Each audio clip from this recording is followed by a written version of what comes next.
Não existia celular. Não tinha Tá? Aí, puxa, mas se não tinha celular, tá? Tinha. Pô, mas então como é que as pessoas se comunicam? Então tinha internet. Não existia internet. Ah, não, mas então as pessoas usavam Windows. Não existia o Windows. Eu tenho o telegrama que a Altos me mandou para me fazer a entrevista. A virada do milênio. Então, assim, teve uma atenção toda especial dentro do P&D, da engenharia, porque, na realidade, todo mundo tinha um mito, assim, do que na virada de 31 de dezembro de 99 para 1º de janeiro de 2000, os computadores iam pirar e ia parar tudo. Olá, pessoal. Tudo bem? Bem-vindos a mais um episódio do podcast da jornada de 40 anos da Altos. Aqui quem fala é a Reni Villamil do Marketing, a Reni da Produção, que hoje eu estou como host aqui conduzindo o nosso podcast, e o Felipe Fernandes está na produção. Hoje nós vamos falar sobre a gênesis da Altos, os produtos, projetos e histórias dos primeiros anos da empresa, ainda na década de 80. Para isso, nós trouxemos aqui algumas pessoas que vivenciaram esse momento e seguem até hoje conosco. Para esse papo, eu tenho aqui comigo o Sandro Arres, consultor de vendas da equipe comercial, o Alexandre Ingrácia, gerente nacional de engenharia, e o Rudy Holtz, gerente de projetos na equipe de engenharia. Pessoal, sejam muito bem-vindos. Obrigado, pessoal.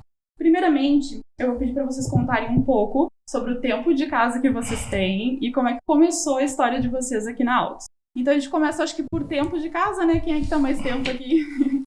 Rudy, com certeza. Eu tô na Altos desde 85. Eu entrei como estagiário. Mas antes eu queria fazer até um paralelo, né? Até comentei com vocês antes do início, tá? Fala, né, 40 anos e a gente pensa o que era a Altos em 82, mas não é a Altos em 82, era o mundo em 82, tá? A nossa vida hoje é onipresente, né? Smartphone, não existia isso. Aí você, puxa, mas não tinha smartphone, mas pelo menos celular. Não existia celular, tá? Aí você, puxa, mas se não tinha celular, tá? Tinha, pô, mas então como é que as pessoas se comunicam? Então tinha internet. Não existia internet. Ah, não, mas então as pessoas usavam Windows. Não existia o Windows. Ah, tá, mas então a gente usava laptop, né? Não existia laptop. Então o que a gente usava? Os próprios IBM PCs, que são, né, o comecinho lá, MS-DOS, coisas super antigas, nada disso existia. A gente usava coisas muito diferentes, né? Você pensa assim, puxa, então um disco de armazenamento dos dados. Não tinha. A gente guardava os dados em disco flexível. É uma coisa tão impressionante e o desenvolvimento acontecia em cima de ferramentas que a gente não consegue imaginar. É tudo muito diferente. E a Altos, quando ela criou seus primeiros produtos, foi usando sistemas operacionais que não existem mais. É tudo muito, muito diferente. Então a gente comunicava dentro da empresa através de carta. Né? Você mandava uma cartinha, né? Um memorando interno. Comunicação interna, era as pessoas batiam máquina, tinha máquina de escrever. Cara, é uma doideira, né? E os produtos eram CPs, eram controladores programáveis para controlar processo. Tipo assim, puxa, mas a gente continua fazendo um CP, ele continua tendo entradas e saídas, mas era feito de uma maneira, né? Parece pré-histórica, a gente desenvolvia e fazia automação do mesmo jeito. E como é que começou a tua história aqui na Altos? Foi um colega que me indicou a Altos, e aí eu fazia estágio numa indústria e vim. Aí fui entrevistado pelo dono, pelo Gerbasi na época, né? Ele era diretor, mas era um dos sócios fundadores. E comecei a trabalhar como estagiário em desenvolvimento, no P&D, desenvolvimento de produtos, tá? E mais tarde eu comecei a trabalhar com alguma coisa que seria o cerne do que foi engenharia, a área de engenharia que desenvolve projetos para clientes. Depois eu trabalhei nisso. A estrutura da empresa era bem diferente, então não existia uma área de engenharia, existia uma área de suporte que fazia também alguns projetos. A assistência técnica como algo separado e que hoje é uma força da Altos, claramente, por exemplo, a gente vai comparar, né, os nossos trabalhos hoje. O nosso produto em relação ao produto concorrente. A gente tem vantagens e desvantagens no produto, talvez, mas quando a gente fala no suporte da Altos, eu acho que é um diferencial que nós temos enorme, né? E isso começou lá no início. Claro que o nosso suporte hoje é muito mais profissional, melhorou muito, mas era, acho que, um valor desde o início que era importante, seria um diferencial da empresa ter um suporte. Então, a própria engenharia que saiu de suporte, né? Eu diria, é interessante isso. E né? eu acho que no início dá para te vender tu tinha que dar quase engenharia, né? Porque era um produto novo, iniciando no mercado. Então tem muita história até do Ricardo, tal, de a própria venda ser acompanhada de uma posta em marcha, né? Que tu ia lá e fazia a posta em marcha e entregava a solução do negócio.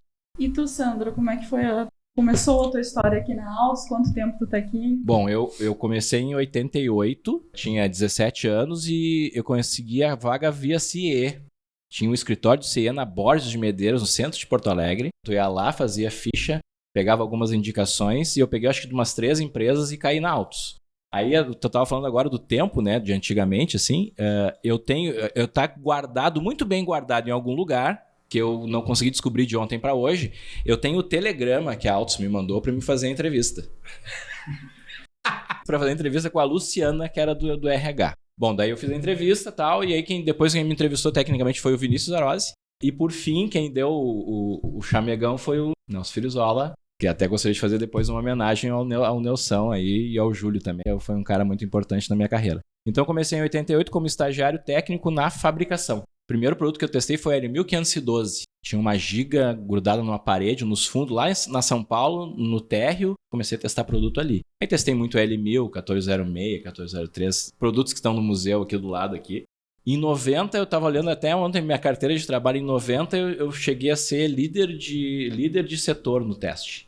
Então, assim, eu passei por vários processos dentro da Altus, desde essa parte aí de teste. Eu cheguei a ser supervisor de almoxarifado, supervisor de fábrica, trabalhei em assistência técnica, fui supervisor de algum jeito de assistência técnica, fui para o suporte técnico, cheguei a viajar, fazer atendimentos.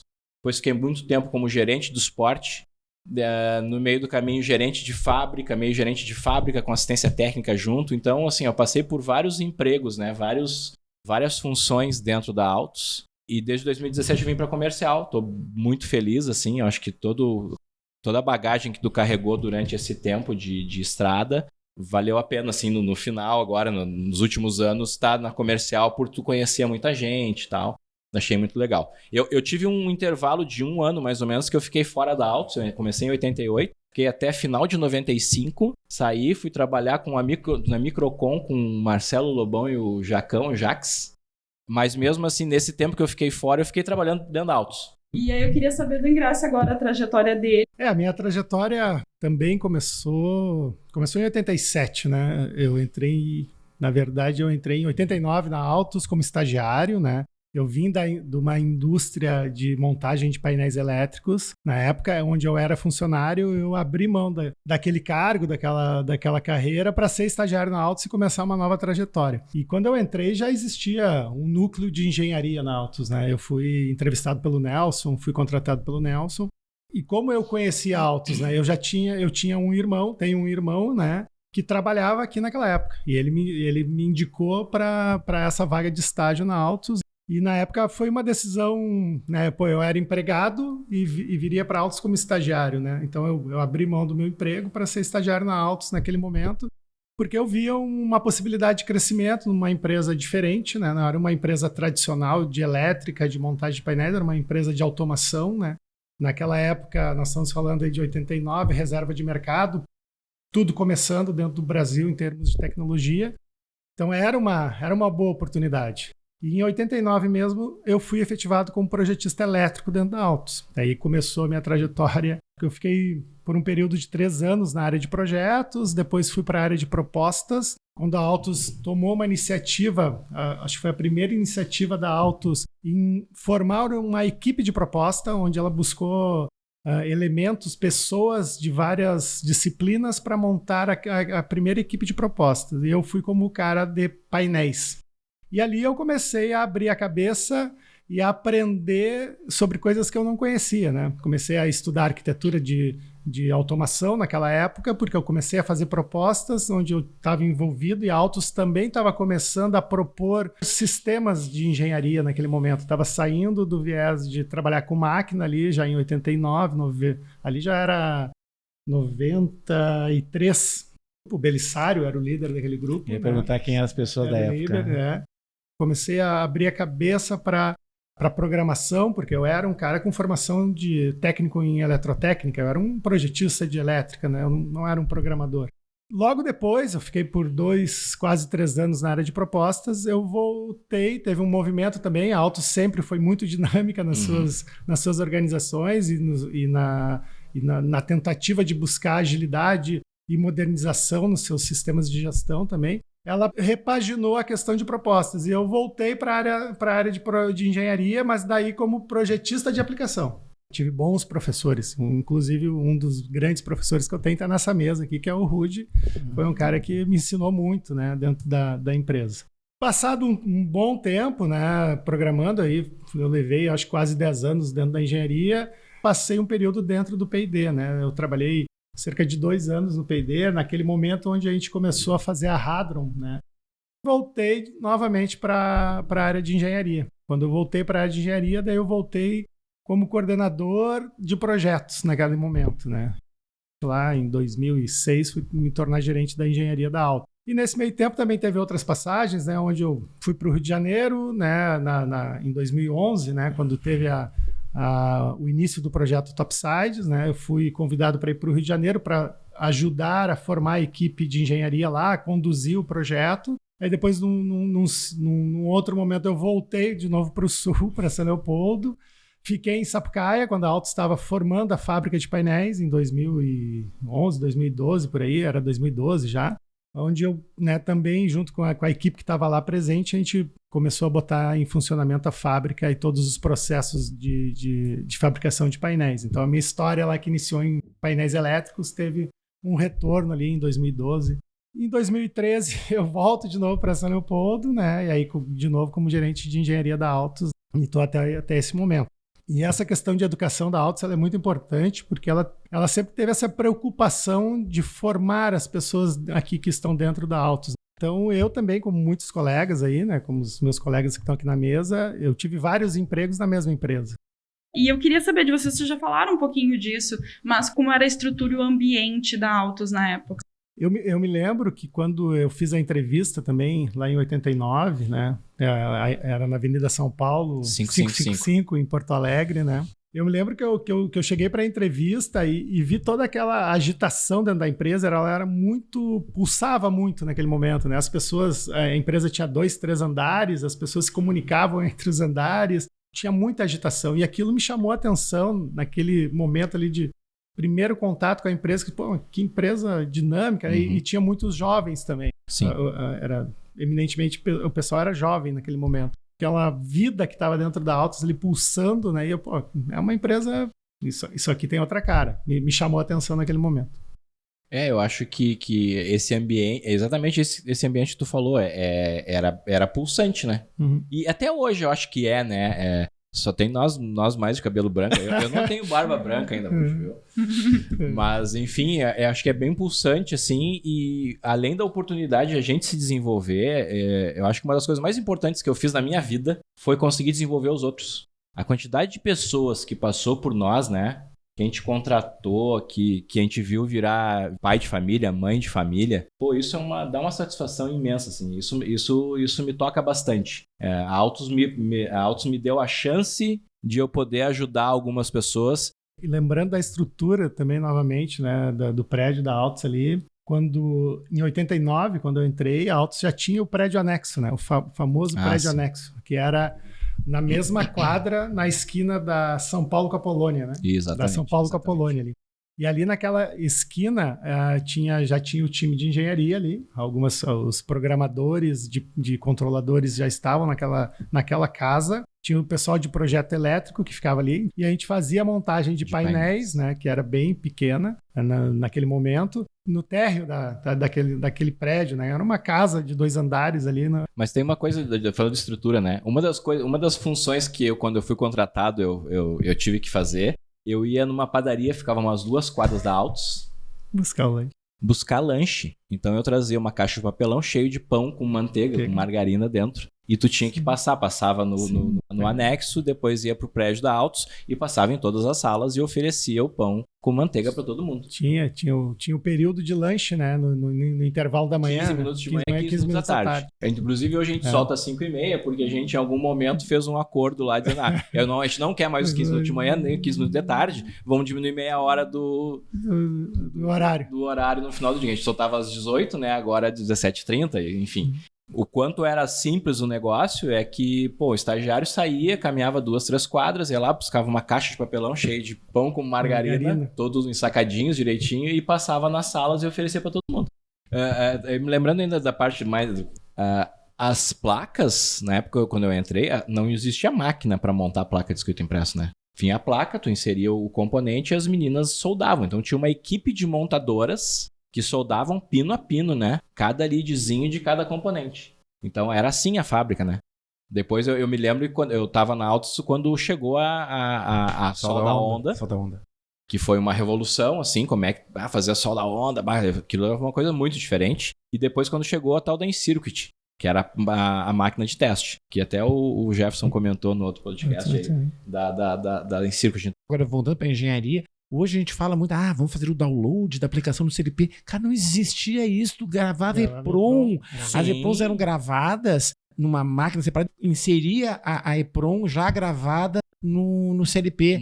E aí quando tu queria trocar o CLP, tu tirava ela, colocava dentro, apagava com luz, aquela luz ultravioleta, apagava a EPROM para gravar o programa de novo e colocar para funcionar. Quer dizer, mas no início até doideira. No início até tu comentou, Rudy, da tecnologia que nós tínhamos lá nos anos de 80 para agora, né? 82 para 2022. Quando eu entrei na Altos, a engenharia não tinha computadores, né? O pessoal programava nas maletas de programação. Que estão ali, né? Que é a L1800, né? E a 2800. E a 2800. E na 1800 tu inseria célula de programação, né? Do controlador, era uma matriz de 4x8, o cara fazia célula a célula a programação e fazia isso num formulário, onde ele fazia a programação no papel, fazia teste de mesa e depois gravava a EPROM para botar no CLP. Então, tu não tinha nenhum ambiente de teste adequado. Era muito mais manual. Era assim. Muito manual. Tinham limitações que exigiam muito mais do programador, né? O cara abstrair muito mais as condições ali da programação dele, né? Da situação, do cenário que ele estava programando. Eu me lembro muito bem do primeiro computador que veio para a engenharia, que era um desktop lá, bem arcaico, onde tinha uma planilha, né, de alocação daquele computador, né? Tinha horários, como se a gente estivesse reservando uma sala de reunião. Uma Unidata? Unidata, exatamente. Tudo telinha só para lembrar, monocromático, verdão lá, e era isso aí. Era o primeiro computador. E aí, por exemplo, você está falando da programação do CLP, mas hoje a gente sabe que o desenvolvimento da engenharia é o quê? É um CLP ligado num sistema SCADA, onde tem as telas. Então, metade do nosso desenvolvimento, ou talvez mais, a gente gasta mais tempo desenvolvendo telas para uma HM do que desenvolvimento do código do CLP. Como é que era na época? Não tinha SCADA, então nós tínhamos IHMs, né? E as HMs eram tipicamente telas simples e que toda a lógica dentro do CLP. Então, na verdade, o CLP imprimia a tela. Era uma coisa fantástica, tu imprimia a tela. Então, toda a parte de HM era feita dentro do CLP também. Ele imprimia uma tela. Quando você apertava um botão, era uma entrada digital no CLP. Era uma coisa realmente impressionante. Tu fazia um caixão, tava o CLP dentro, a tela ali, era tudo uma coisa só, né? E voltando às maletas de programação, e não posso deixar de lembrar da 2800, a L2800, que além da dificuldade de programação, mas tu já tinha a tela... Ali já era fácil. Já era uma célula, né? Aparecia toda a célula, toda a matriz, 4x8 no monitor, então ficou mais fácil programar, mas tu tinha que ter braços musculosos, né? Porque aquela maleta pesava quantos quilos? Pesava, acho que é uns 15, 17 quilos. 15, 17. Tu tinha o canal para imprimir o leather, né? Sim. Tinha uma saída da maleta, um canal para impressão. E tinha outro canal para te gravar fita cassete. Lembra? Tinha um gravadorzinho, a gente testava para gravar o software, o leather em fita cassete. Salvos em fita cassete. Porque até na 2800 ele tem um espaço pro disquete flexível, só que a gente nunca implementou aquilo. Sempre teve aquele espaço, só que eu nunca vi nenhuma funcionando com disquete. E eu me lembro que essa parte de vídeo era uma coisa muito complicada. E depois disso, a gente começou a não fazer o desenvolvimento interno. Então, tu vai pegar as IHMs que a gente desenvolveu depois, essa parte já era comprada como um componente pronto, que era incorporado. Claro, o nosso IHM tinha monitor, etc., mas já não era um desenvolvimento nosso. E na 1800, tudo foi verticalizado, foi tudo feito dentro da Altus. Uma coisa muito importante, o próprio monitor era tecnologia da Altus, foi feito tudo em casa. Quantas áreas existiam, quantos funcionários tinha na Altus na época? Eu entrei a 50. Tinha 50. Eu não lembro exatamente quantos funcionários tinha na Altus quando eu entrei, em 89, mas não deveria ter mais de 70 funcionários. 50, eu acho que não. 50, 70 funcionários. Acho que era nessa ordem aí. E tinham poucas áreas, né? Eu já entrei na AENG, né? A área de engenharia. Já existia a área de engenharia naquele momento, existia a área de P&D. A industrial. A área industrial, né? E a área comercial. Acho que eram financeira. 4. Eram 5. Eram 5 áreas. Sim, mas antes não existia área de engenharia. Então, era dentro da área comercial tinha o suporte e o desenvolvimento também era dentro da área comercial. Então, na verdade, eram só 4. Era P&D, comercial com suporte e o desenvolvimento era dentro da comercial, né? Depois financeiro, industrial. Eram 4. Veja... A quinta área que tu entrou já era uma coisa que meio óbvia para a gente. Hoje a gente fez, mas como que vai ser a engenharia dentro da comercial? Isso, a Altus estava com 7 anos, né? 89 e já estava se reformulando, né? Já crescendo e já abrindo novos processos ali dentro, né? Quando eu entrei era basicamente a matriz, né? A própria filial São Paulo, que foi a grande filial que a Altus criou, foi mais ou menos nessa época, 85. Teve os desenvolvimentos de filiais, teve filiais importantes ao longo do tempo. Sim. A filial São Paulo, né? E a filial Campinas, na época, eu lembro que teve muitos clientes importantes no interior de São Paulo e aí eram atendidos pela filial São Paulo. E sobre os produtos que eram produzidos na época, tu já falou, Sandro, sobre o AL1000 e como era a programação, quantos eram esses produtos e quais eram eles? Quando eu entrei, nós tínhamos o AL1000 com os modos de entrada e saída, como é hoje o NX, basicamente, com modo de entrada e saída digital e analógico. Até tinha uns modo relógio, lembra? 1450, contador rápido. Nós tínhamos coisas legais lá naquela linha hoje. E nessa época também tinha uma linha de HMs desenvolvidas pela Altus. E aí tinha o Mini CP, tem uma história legal que é o Mini CP, né? Meu primeiro Mini CP foi o L500. E todos os experimentos que tu chegasse a citar, quando nós estamos falando tudo de sistema modular, porque o primeiro produto da Altus era um sistema modular. Sim. E quando a gente criou o Mini CP, o L500, que tu acabou de citar, era um sistema compacto. Ou seja, seria o equivalente ao Express de hoje. Era uma coisa, né, que era CPU, I/O, tudo junto, num único equipamento. E ele tinha expansão, tinha uma IHM que era ligada nele, é sensacional. Aí tem outra história que é o L500EA2, que é o da Albras, que foi o primeiro produto da Altus que a gente tropicalizou. Quem tropicalizou o primeiro produto da Altus fui eu, com uma pistola de pintura num telhadinho lá nos fundos da São Paulo 555, uma meia água assim de telhado. Eu lembro daquele telhado lá. Nós fitava conector a conector e pintava com uma pistolinha. Que foi para o Albras lá, que era um negócio de alumínio no Brasil, né? Sim. No Pará, se não me engano. Pará. Então tinha animais de ferro no ar, assim, então tinha que ser protegido. Então foi o primeiro produto que foi tropicalizado na Altus, ou invernizado, que sei lá que ano foi aquilo, 90 e alguma coisa. 90 e poucos. E tu tá citando um produto que tinha o nome do cliente, né? Eu me lembro que... desenvolvido para ele. Quando a gente lembra hoje, eu acho que, não sei se eu vou cometer algum equívoco, mas pelo menos em 85, o principal cliente da Altus era a Home. Era um fabricante de máquinas. E nós tínhamos produtos, o AL1000/Home, que era específico. Mas por que ele era específico? Pelo seguinte, a gente tinha limitação de espaço. A gente não podia, assim, a biblioteca de módulos. A biblioteca de módulos era dentro do CLP. Isso. E aí não cabia. Então, tu colocava dentro do executivo as funções necessárias para aquela aplicação da Home ali. E tirava outras. E esse L500EA2, realmente, ele foi desenvolvido para a Albras. Foi um lote de 1.000, sei lá quantos, 1.000, 2.000 CLPs. E qual era o diferencial que a Altus trazia para o mercado com esses produtos? Qual era o novo que ela trazia?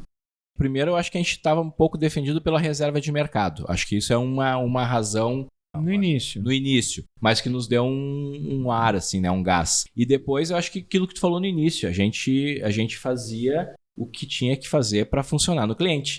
É isso que tu falou agora. Vai fazer da Home... fazer uma coisa muito específica para funcionar para aquele cliente ali, não. A gente botava o cliente em primeiro lugar, assim, para fazer o atendimento. Eu acho que isso sempre foi um diferencial da Altus. O diferencial sempre foi a postura da Altus em colocar o cliente em primeiro lugar. Eu citei o suporte antes, mas ouvir o cliente chegar lá, eu preciso fazer essa solução. E a Altus, ela não fornecia o produto, ela era uma empresa de soluções, sempre foi uma empresa de soluções. Ela fornecia a solução do cliente usando o seu produto. Quanto mais a gente volta no tempo, talvez a defasagem em relação à concorrência internacional fosse maior. Mas então como é que a gente conseguia fornecer, mesmo depois que terminou a reserva de mercado? Porque a gente tratava bem o cliente, a gente fazia a solução para o cliente. E o cara, tem um produto aqui que é melhor. Sim, mas o produto sozinho não... o produto concorrente é melhor. Tá, e daí? Ele liga, ele deixa e põe para funcionar. Não tinha quem colocasse para funcionar. As empresas de engenharia que iam trazer o equipamento do concorrente, ele não tinha o mesmo suporte. Veja, nós estamos num mundo que não tinha internet. Falando da reserva de mercado, que é outro, acho que ponto de orgulho, né, para todos nós que trabalhamos na Altus, né? Que se tu olhares para as empresas de controladores programáveis que surgiram na reserva de mercado, atualmente existem, eu posso até cometer um equívoco aqui, mas pelo que eu conheço, existem só 2 empresas hoje que ainda existem. A Altus e uma outra empresa que é gaúcha também. Todas as outras ou foram vendidas para grandes empresas ou terminaram. A Altus aproveitou muito bem aquele período, né, onde foi feito um grande investimento em pesquisa e desenvolvimento no país, né, e criou uma empresa que está fazendo 40 anos e que chega agora com toda a vitalidade. Dentro da reserva de mercado, a automação industrial era um nicho. Tá? A reserva de mercado, se for ver, ela foi criada muito para automação de escritório, né?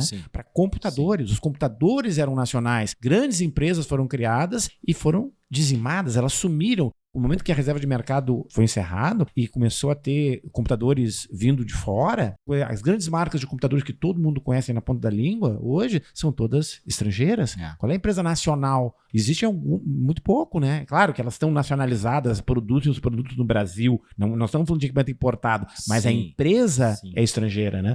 O lance da inovação, né? A Altus sempre esteve bem na ponta, né? Sempre quando apareceu o telefone celular, eu acho que foi uma das primeiras empresas que trouxe o telefone celular. Nesse segmento, a gente sempre teve assim, um pouquinho bem perto do top da tecnologia, né? Como era esse mercado de automação aqui dentro do Brasil? Era um berço ali, eu acho, o início no país de tentar desenvolver uma empresa de tecnologia e não existiam muitas empresas, né, do feitio da Altus naquele momento. Outra coisa, tinha uma palavra, por exemplo, que a gente usava muito, lembra? Revamp. A gente chamava muito o nome Revamp. O que era isso? Tinha uma fábrica que tinha sido comprada inteira do exterior. Os caras compraram a fábrica, montaram a fábrica no Brasil com equipamentos, quadros de relé, ou mesmo com CLPs estrangeiros. E essa fábrica, depois de 30 anos, precisava ser modernizada. E aí a Altus era contratada para substituir a automação e colocar uma automação, arrancar um quadro de painéis lá, um quadro sinótico, lembra? Uma parede cheia de LEDs, arrancava aquilo e colocar um monitor com sistema escada. Imagina mas aí nós já estamos, né, Paulo Afonso? Sim. Quando a Altus já está em 2000, Paulo Afonso, né? Tá lá em 2000. O que era aquilo? Tinha um monte de painel lá, quadro sinótico, arranca tudo aquilo, tira os quadros de relés e começa a colocar CPs. Então, a gente fez muito isso, a modernização de fábricas que tinham vindo inteira do exterior. Às vezes tu tinha um diagrama lá em japonês, mas pelo menos dava para entender, não o comentário, mas dava para entender a lógica. Aí tu botava para dentro do CPU da Altus e botava para funcionar. Né? Fábrica dos anos 50, 60 ali que estavam sendo modernizadas. Né? Eu acho que em relação à tecnologia, eu acho que o Brasil era muito atrasado. Acho que só grandes empresas multinacionais tinham alguma coisa de automação, indústria, 2.0. E daí eu acho que um dos diferenciais da Altus também, acho que é o lance do negócio, né? De mostrar pro cara, tu tem uma máquina que é tudo manual aqui, vamos automatizar isso aqui que tu vai ganhar dinheiro. Então acho que aí entrou um pouco a Altus também, porque nós éramos em algumas coisas, a gente ainda o Brasil é atrasado em muitas coisas, mas na época era muito pior, eu acho, né? Em relação à automação na indústria, eu acho que era uma coisa que era quase zero. Falando então em projetos, até o Rudy falou sobre Paulo Afonso, quais foram os principais, os mais importantes projetos que vocês trabalharam na época? Um dos primeiros projetos, talvez não tenha sido o primeiro, mas um dos primeiros projetos que eu trabalhei, e o Rudy citou esse projeto pela questão de logística de carregar a maleta, que foi o projeto da IBM, né, em Sumaré, ali perto de Campinas, que tinha até nome, né, o projeto me chamou muita atenção na época, que era o SEIS, né, Sistema de Energia da IBM Sumaré. O SEIS era um grande projeto da época da engenharia da Altos, né? E eu me lembro que eu fiz a primeira viagem como projetista elétrico, né? A gente fazia aqueles cadernos dos painéis, né? Era um caderno de folha 3 grossos, né? E eu ia para uma reunião de aprovação do projeto em Sumaré, né? E nós imprimimos vários cadernos, eram alguns cadernos, muitas folhas. E na época eu guardei todos aqueles cadernos dos projetos elétricos que eu ia discutir com o cliente, né, aprovar com o cliente dentro da mala. Quando eu cheguei em São Paulo, a minha mala tinha sumido. Era muito comum também naquela época, como até hoje, né? E eu não tinha os projetos para discutir com o cliente. E naquela época, como o Rudy já citou... Não tinha nada. Não tinha nuvem, né, meu? Não tinha nuvem. Eu não tinha os projetos para baixar. Eu não tinha nada. O que eu vou fazer no cliente agora? E eu fui ao cliente sem os projetos para discutir o projeto com o cara, mas sem os documentos. E ali foi o início de um aprendizado, né? Carrega contigo esses documentos, não despacha. O primeiro projeto marcante que eu vou me lembrar assim, da engenharia foi aquele projeto de Cearia, Barão de Cocais. E qual era a grande dificuldade? Quando vai falar do SEIS, tu vai falar de automação de máquinas, não estamos falando de coisas que tu pode parar, colocar para funcionar. Ah, não deu certo. Enquanto tá implantando, tudo bem, tu não tem aquele problema de como é que eu vou parar. Agora, uma cearia é o seguinte, tu não consegue parar simplesmente, porque por exemplo, tem um alto-forno fornecendo gusa e aquele gusa vai ter que ir para algum lugar. Se tu não fabricar aço com gusa, o gusa é ferro fundido. O ferro fundido sai do alto-forno, que não era um processo que nós estávamos automatizando naquele momento, e ele vai para a cearia, que vai receber aquele ferro gusa e vai transformar em aço. Só que se tu não transformar em aço, vai virar tudo ferro fundido e aí já era, vai botar tudo fora. O alto-forno liberou, tá funcionando. Olha, tem que funcionar essa cearia. E não funcionava. A gente teve dificuldades. Barão de Cocais, né? Acho que foi o primeiro projeto que eu trabalhei como projetista de software, né? Projetista de aplicação fazendo o programa de controlador. E ali também, né? Falando dos professores, né? Dos mestres dentro da Altos, ali eu também tive um grande mestre que foi o Paulo Sérgio Pezzi, né?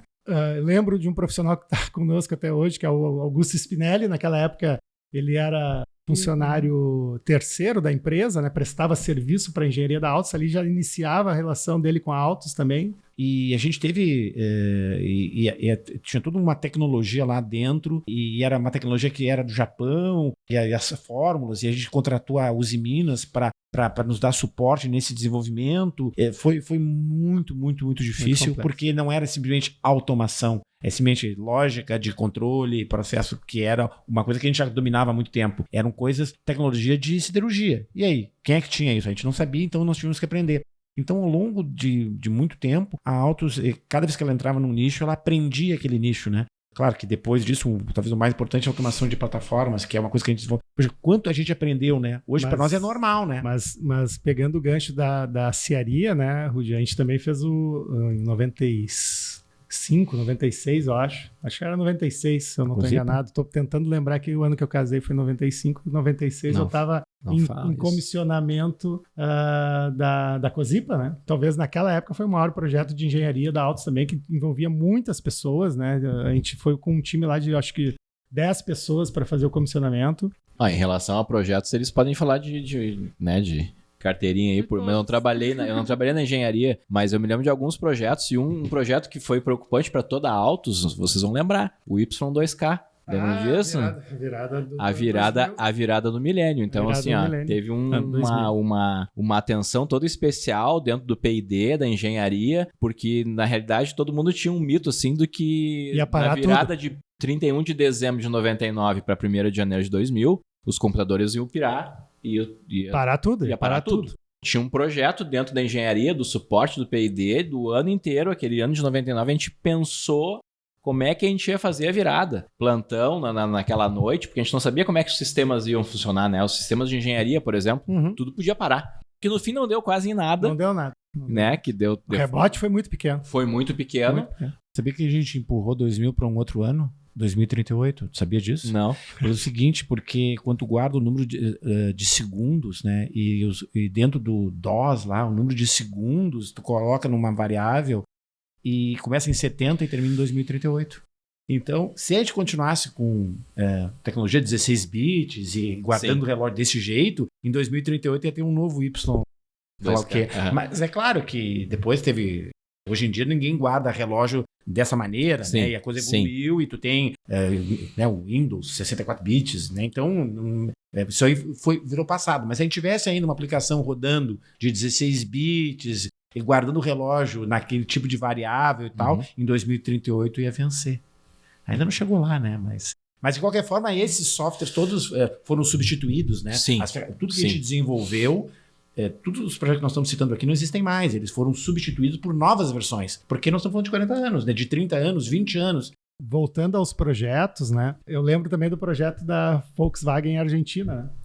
Eu tive a oportunidade de trabalhar no final desse projeto, né? Muitos colegas, né, trabalharam nesse projeto, mas também ele foi marcante porque acho que foi a primeira transação internacional da Autos, né, em termos de engenharia, né? Não sei, teve ela vendeu Panamá. Mas Panamá foi depois. Eu achava que foi porque a Autos vendeu o controle para uma empresa alemã, da Alemanha Oriental, se eu não estou enganado, na época, né, naquela abertura da Alemanha, e essa empresa fez a instalação na Argentina, na fábrica do Gol, ali na Argentina, me esqueci o nome da cidade, mas era próximo de Buenos Aires. Puxando outro gancho aqui, né, e aí olhando já para a área de processo de óleo e gás, né, e aí a gente já estou falando de 98 isso, né, que também marcou bastante. A Autos já estava bastante voltada para essa área de desenvolvimento de CLPs com redundância, né, garantia de funcionamento, né,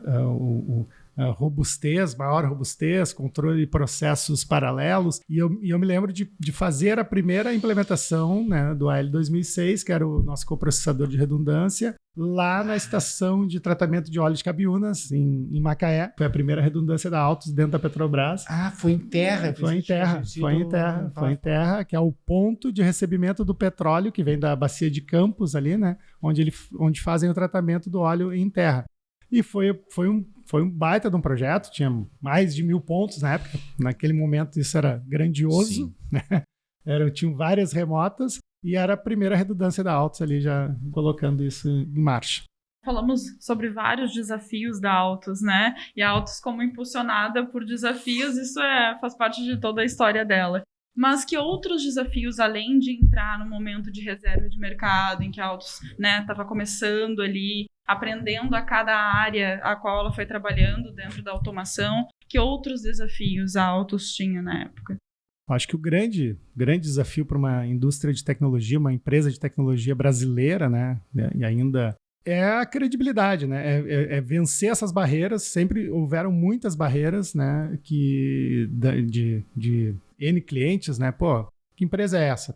Até hoje a Autos tem 40 anos, por conta dos seus limites, né? Ela não consegue ser conhecida como os nossos concorrentes. Essa sempre foi uma barreira. A Autos sempre teve forte resistência e teve que provar que tinha condições, tanto nos seus produtos quanto nos seus serviços, né? Ela sempre lutou muito para vencer isso, e isso eu acho que é uma coisa que é muito marcante no grupo da Autos, na equipe da Autos, essa vontade de vencer, vontade de conquistar o cliente, de botar o sistema para funcionar, porque a gente estava sempre travando uma grande batalha, né, de provar que a gente era capaz de fazer coisas que muitas pessoas não acreditavam. Fazer tecnologia, desenvolver produtos no país, como o Brasil, é muito complexo. Desenvolver pessoas também, né, com conhecimento nessa área de automação também é bastante complexo. Recentemente que começam a surgir aí na academia cursos que formam, né, engenheiros de controle e automação, tecnólogos de controle e automação. Então a Autos, por muitos anos, ela teve que educar os profissionais que estavam na Autos em automação,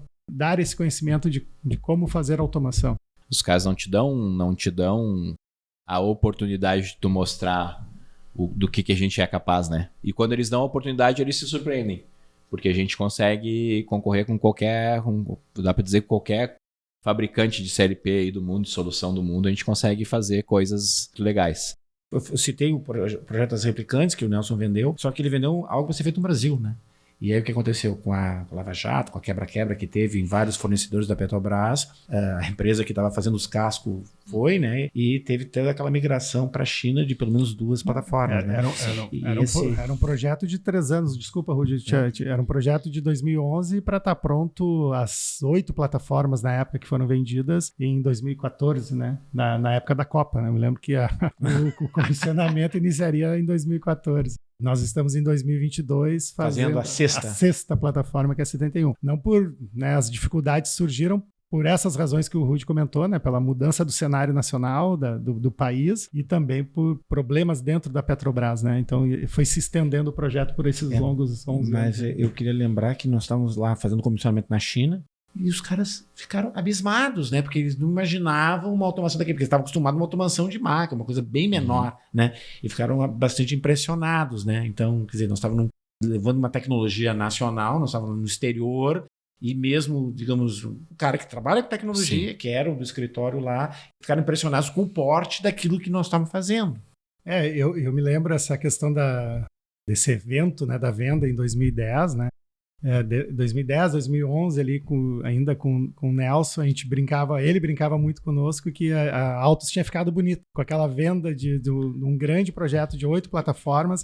As empresas fornecedoras para a Petrobras começaram a enxergar Altus de um outro viés. Começaram a procurar Altus. Altus não precisava mais procurar fornecedor, clientes. Os caras iam bater na porta da Altus querendo ofertar alguma coisa ou buscar solução dentro da Altus, e a Altus tinha, naquele momento, ficado bonita. A gente fala muito sobre pessoas aqui dentro da Altus. Pessoas felizes é um dos lemas. Então, vocês podem citar algumas das pessoas que impactaram esse começo da Altus, a história da Altus, e que impactaram vocês também. Na empresa que eu entrei, ela era tão pequena que não tem... A referência eram os donos. Entende? A Altus era o Gervásio Felizola. Sim. Felizola e Gervásio, né? Depende da ordem. Como quem me contratou foi o Gervásio, né? Mas, claro que teve uma aproximação maior com ele. Eu comecei no P&D, ele era o diretor de P&D. Eu não sei quantas palestras eu assisti do Felizola, porque o Gervásio não era o cara de palestra, era o cara de tete a tete, falar direto com ele. Mas o Felizola...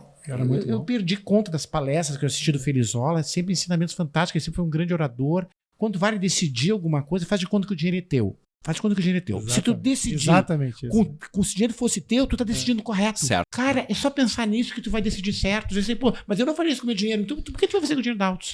Entendeu? Super simples. É muito simples. Puxa, assim, tem frases do Felizola. Então, assim, como palestrante, ideias assim, que tu usa na vida... Pelo amor de Deus, Felizola, né? Uma coisa impressionante, né? Lembro das palestras dele, Rudy, na escada que dava acesso para a fábrica ali na Avenida São Paulo. Sim. Né? Que era uma escadaria, sei lá quantos lances de degraus tinha ali, mas grandes comunicações, né? Eram feitas naquele... É super estranho, né? Porque a Altus, sem ele no dia a dia, ficou diferente. Sim. Né? Colegas que entraram junto comigo. Claro, eu tive grandes colegas importantes, né? Sei lá, esse tal Eduardo Todd, né? Hoje ele é professor do Paraná. Puxa, era um cara brilhante, ele participou do PD de um monte de desenvolvimento de produtos, um cara de referência, o Bruni, então ainda está até hoje na Altus, né? Então teve algumas pessoas assim, muito importantes na parte de tecnologia, mas teve aquelas pessoas que te ensinaram também do lado humano, puxa, realmente teve muitas pessoas, mas é que são tantas gerações, né? Porque eu tô há 35 anos, né? E aí tu acaba esquecendo, né? Tu acaba lembrando dos donos, né? Da época, o Gervásio não tá mais com a gente, e das pessoas que ainda estão hoje, né? Então, Bruno, Graça, enfim, né? Então é impossível não falar do Nelson, né? Tudo que ele falava era o que eu fui fazer depois. Eu associei tudo que eu fiz. Ele não tá mais aqui, mas eu continuei fazendo o que era o sonho dele, né? Eu quero ver a empresa crescer, se desenvolver. E eu achei chocante. Eu falei, pô, que fantástico isso. O futuro dele não é pessoal. O futuro dele era Altus. As referências, é inevitável tu não falar do Ricardo e do Gervásio, né? No início eu não trabalhei muito com eles, mas ao longo do tempo tive mais contato, né? Então realmente são duas referências. E mais ainda, eu falei antes do Júlio Sekovski, né? Pra mim foi uma referência, foi quase dentro da Altus, vamos dizer assim, numa etapa de vida pessoal, assim, ele foi um cara muito importante, assim, na minha formação. Tem tantos colegas e supervisores e chefes da atualidade e caras que passaram junto com a gente, né, por várias coisas, que se eu começar a falar o nome de alguns, eu vou esquecer de outros, né. Eu também tenho algumas referências das pessoas que eu formei, que eu ajudei a formar. como os colegas comentaram aqui, né, o Nelson foi uma pessoa muito importante para minha trajetória dentro da Altus, né? Tive muitos ensinamentos com ele, era um cara muito, muito tranquilo de se trabalhar, né? Um cara que conduzia as suas equipes de forma bem tranquila e sempre muito sereno nas tomadas de decisão. Mas sim, a gente não pode esquecer do Felizola, do Gerbasi, né, como referências técnicas e de gestão, né, empreendedores assim, que sempre nortearam, né, a Altus. Na minha passagem por propostas, eu me lembro que a gente estava formando aquela equipe de propostas naquele momento, todo mundo era novo ali, né? E começando a tratar com questões comerciais, eu me lembro de participar de N reuniões de fechamento de propostas com o próprio Felizola, decidindo a estratégia comercial daquele negócio. Então foram aprendizados muito contínuos naquele momento e são referências do dia a dia na Altus, né? Como o Rudy comentou também, referências técnicas, eu tenho várias, né? Já citei aqui no início, uma das grandes referências técnicas que eu tenho é o próprio Rudy, né? O Rudy foi um cara que me ajudou muito, que me ensinou bastante na minha trajetória dentro da Altus. O Bruni é um cara que eu acho que de grande importância, né, como formador de pessoas, né, ele formou muitas pessoas dentro da empresa. O Bruno não é só um cara que tem formação ou tem conhecimento, é mais do que isso. Ele é um cara muito inteligente. Pelo seguinte, parecia uma bomba, assim, por exemplo, quando a gente foi fornecer o gasoduto Urucu-Manaus, tá? O que acontece? Nós tínhamos um sistema de ótico lá, o Bruno pegou aquilo, estudou, projetou, cara, e botou o negócio pra, sabe, fez todo o projeto e o negócio, depois a gente colocou pra funcionar e ficou funcionando. É uma referência técnica importantíssima até hoje dentro da empresa, né? Quando a gente tem algum problema, a gente lembra do Bruni. É o Bruni. O próprio Fabiano Fávaro, né, que hoje é o CEO executivo principal da empresa, né? Eu trabalhei muito tempo, né, vendo ele tomar decisões, né? Ele também é uma referência de aprendizado na gestão do negócio, né? É um cara que eu acho que também é importante destacar. Então, muitas pessoas, como o Sandro também comentou, são várias gerações, se a gente começar a lembrar. Os teus colegas também são tua referência, né? Também não posso deixar de lembrar colegas que hoje trabalham conosco ainda na engenharia e que também tiveram o seu período de crescimento. O Carlos Tyson, que poderia estar... Sim. Também é um profissional... é uma referência em gestão, em coordenação, na gestão de projetos, né? Um cara com bastante conhecimento. Tem pessoas fundamentais, assim. Eu me lembro de um cara que é o Leonardo Pinzon, por exemplo, que é mais novo do que eu dentro da Altus, mais novo do que eu de idade, mas eu aprendi muito com ele. Foi uma referência em um determinado momento. Ele foi um cara que me ajudou a impulsionar minha carreira dentro da Altus, né? Pelo incentivo, pelo estilo dele, né? De como encarar as coisas, né? As referências são as mais diversas. Sim. Ele, para mim, é uma referência ainda, né? Porque eu tenho que falar alguma coisa sobre cliente, alguma coisa comercial, falo com ele. Então, falando um pouquinho sobre mudanças, né? Quais as diferenças que vocês veem na Altus da época e na Altus de agora? A Altus, ao chegar aos 40 anos, ela adquiriu essa experiência como empresa, né? Ela tem esse conhecimento como empresa e também tem profissionais que carregam essa experiência. Eu acho que isso foi uma mudança de cenário, né? Hoje a gente tem bagagem para suportar coisas muito maiores e mais difíceis, talvez. Acho que para mim é bem claro isso. Hoje a gente tem condições, tem conhecimento, tem currículo, né? Tem currículo, tem bagagem para enfrentar novos grandes desafios. Mas assim, acho que outra coisa da época, assim, hoje a gente tem uma fábrica, que é uma fábrica automática, capacidade que a gente tem de produzir muito mais, né?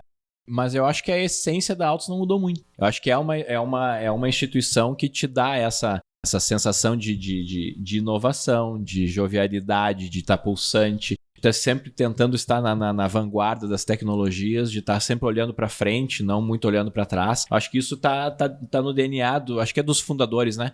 Não tenho certeza que isso vem do DNA da cultura dos fundadores e veio passando para nós ao longo do tempo. E olhando para toda essa história da qual a gente falou até agora, o que foi, o que é hoje a Altus, vamos traçar um paralelo. O que vocês acham que vai ser essa escalada de crescimento da Altus nos próximos anos? Mas eu acho que a gente está num viés hoje muito de internacionalização também, né? De quando o mercado abriu, né? A confiabilidade do produto Altus no mercado brasileiro em 80, né? Na década de 80. Se transforma na mesma coisa hoje tu pegar um produto da Altus e colocar no mundo, né? Hoje a gente está colocando o produto no mundo com a marca Bayer. Por quê? Porque a Bayer tem uma certa credibilidade, né? No mercado mundial, que a Altus ainda não tem. O futuro da Altus, claro, tem a ver com o mercado brasileiro, mas eu acho que a Altus tem apostado e vai apostar mais fichas ainda na internacionalização para ganhar a escala, né? Que a gente falou antes, de ganhar mais escala, de produzir mais e virar aí uma fabricante, né, de uma fornecedora de produtos, mas eu acredito ainda que é no fornecimento de soluções também. Olhando para o futuro da Altus, como o Sandro falou, e eu acho que é o caminho da empresa, a internacionalização, né, o crescimento da marca, se tornando uma marca mundial e buscando atingir cada vez mais outros segmentos que a gente não trabalha, com certeza algo novo vai surgir que a gente não sabe. É verdade. A Altus é muito dinâmica, muito inquieta para a gente poder cravar aqui o que a Altus vai ser no futuro. Produtos para áreas que nem, né, correlatas à automação, não são exatamente o mercado que a gente estava acostumado, mas que daqui a pouco vão ter um retorno, né, enorme, e aí a Altus daqui a pouco vai ser uma grande fornecedora de um outro tipo de produto. Eu acredito que no mundo, né, vai ser produtos. Talvez ela continue tendo fornecimento de soluções, aquelas da engenharia, que a gente conhece, aplicações grandes e tal. Acho que isso talvez continue, mas o grande crescimento e a internacionalização vai ser em cima de produtos. Mas que produtos vão ser esses? Não necessariamente os que a gente tem hoje. Para encerrar, então, a gente sempre pede que o pessoal que vem aqui no podcast deixe uma mensagem para os nossos colaboradores. E eu gostaria que vocês dissessem o que vocês gostariam de dizer para os nossos colegas, assim, trazendo da experiência de vocês, de tudo que vocês falaram aqui, das memórias de vocês sobre a Altus. Olha, eu acho que para ter sucesso, tá? Às vezes a gente fica assim, puxa, cada pessoa tem o seu conhecimento, tem a sua experiência, tem o seu nível de inteligência. Cada um vai ser diferente, claro que a experiência vai aumentando ao longo do tempo, óbvio, né? Tu pode desenvolver a tua inteligência, pode desenvolver várias coisas, mas tem algo que é fundamental para o sucesso, é não desistir. Não deu certo ainda porque não terminou. Continua tentando. Deu errado, faz de novo. Tu pode aprender sozinho, tu pode aprender com os colegas, mas não desiste. Continua fazendo que vai dar certo.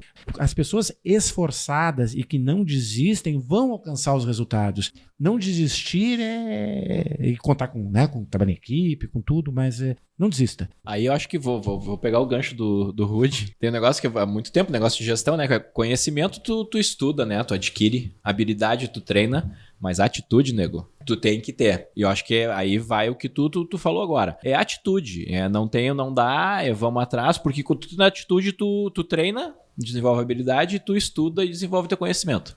E se não tiver atitude, é muito difícil. Valorizem as pessoas são o negócio da empresa, né? Porque produto, mesmo fazendo produto, né? A caixinha, tu precisa de pessoas para desenvolver o produto, para fabricar o produto. E quando tu fala em serviço, nem se fala, então. E que vem os próximos, sei lá, quantos anos aí, Graça? 10, 15? Mais, não sei. Então tá. Eu quero mais 35. Bola pra ti agora, então. Cara, eu acho que é muito importante para as pessoas que querem trabalhar aqui, que querem buscar fazer uma história aqui, né? Ninguém faz uma história igual a outra, né? Todos nós temos uma história diferente, né? Tomamos decisões diferentes e vão chegar aos seus objetivos de formas diferentes, mas acredite na empresa, porque como o Sandro disse, existem muitas oportunidades dentro da Altus, né? A Altus é uma empresa que proporciona muitas coisas, né, a todo momento. Então esteja preparado, né? Busque sempre, né, trabalhar com felicidade, pode ser meio jargão assim, né? Mas venha para a Altus aqui trabalhar com essa vontade de querer fazer as coisas, né? Porque é só assim que a gente constrói, é assim que a gente vai construindo equipes, vai construindo resultados, né? Vai chegando aos 40 anos da empresa. Então é isso, muito obrigada. Agradeço demais a presença de vocês aqui durante o podcast. E foi muito bom e interessante poder ouvir as histórias dos primeiros anos da Altus. Tem coisas que a gente não pode dizer. Que bom, eu achei legal. Ela não dormiu, né, em nenhum momento. Ela ficou bem atenta. A gente não falou muita abobrinha. Valeu, gente. Obrigadão. Isso aí. Muito obrigado. Este episódio fica por aqui. Mas fiquem ligados que nas próximas semanas vamos continuar trazendo mais histórias e momentos marcantes dos 40 anos da Altus. Até a próxima!